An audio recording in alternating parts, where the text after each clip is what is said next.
So, ayan, panibagong time and panibagong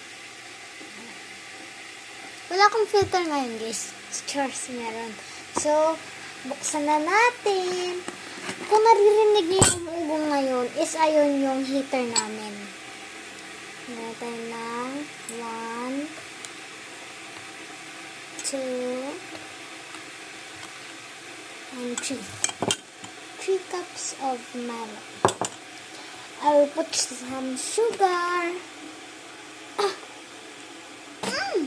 Yan, nabuksan. So, I will put some this and I will put it. Ay! Hala na. Wala ka nakita. Wala ka nakita. Wala talaga. Okay, so takpan na natin to kasi tapos na.